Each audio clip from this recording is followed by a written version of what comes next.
right, let's talk more about all of this with Congressman Tom Malinowski. He's a Democrat from New Jersey and a member of the House Foreign Affairs Committee.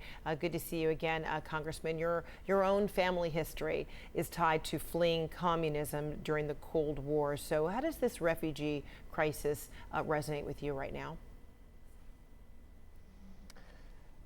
Well, all of this reminds me of stories that my family told me about hiding from the Nazi invaders of Poland during the Second World War. It brings back a lot of those family memories. They're not my personal memories, of course.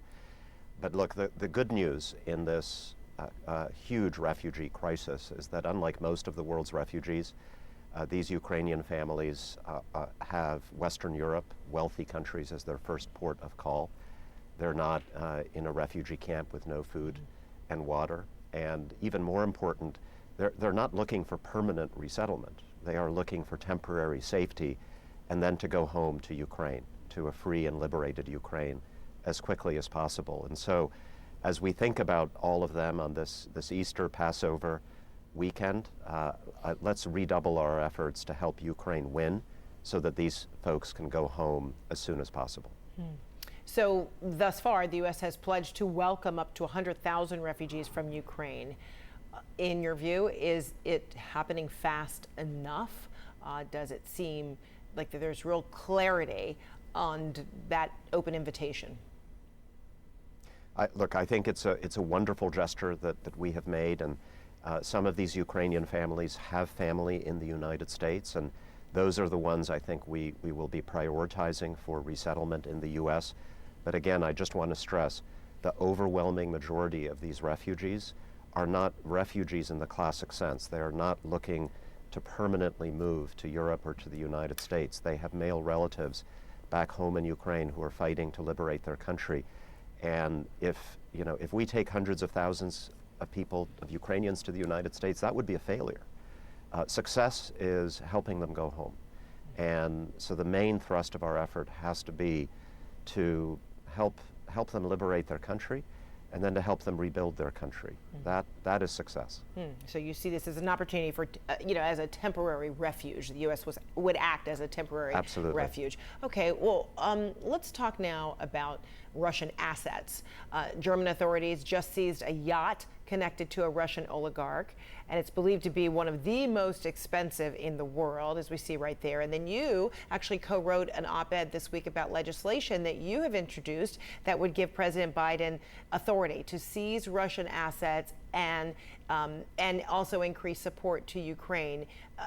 Explain how you see this working, seizing the assets and how that would then translate or turn into assistance to help rebuild Ukraine. So look, first we have to help them win. Second, we've got to plug the holes in the remaining sanctions. There's still too many opportunities for these Russian oligarchs and the Russian government to make money and to hide it in third countries around the world. But third, we got to start thinking about how we rebuild Ukraine in partnership with the Ukrainian people.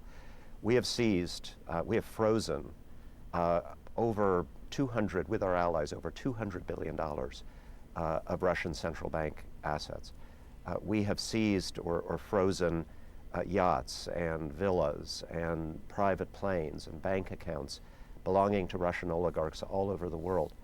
And the reality is we're not going to be returning that wealth to Putin when there's a ceasefire, not while Ukraine lies in ruins. So the question is, what do we do with that massive amount of wealth? And I think we need to find a way to repurpose it for the purpose of rebuilding the country that Putin is destroying. And this week, Ukraine's President Zelensky asked President Biden to name Russia as a state sponsor of terror.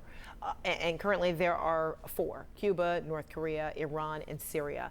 That would seem to escalate the level of sanctions against Russia even further, right? I mean, is that something that the U.S. should consider? I don't think it would have any material impact on the sanctions because we are already massively sanctioning the Russian government, people who support the Russian government. It would be a symbolic step. And I understand President Zelensky wants us to label Russia with every possible horrific negative label that they deserve. That's good symbolism. But in terms of the sanctions, I don't think there's much more that we would do with such a label. The important thing is enforcing the sanctions that we've already put in place. I don't like reading stories about Russian oligarchs setting up shop in the United Arab Emirates, for example. That's supposed to be an ally of the United States. I don't love hearing about India stepping up purchases of Russian oil or Russian diamonds being laundered through the Gulf states or Israel to reach the United States.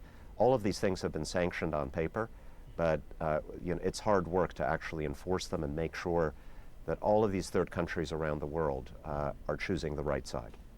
All right, Congressman Tom Malinowski, thank you so much for being with us today. Thank you.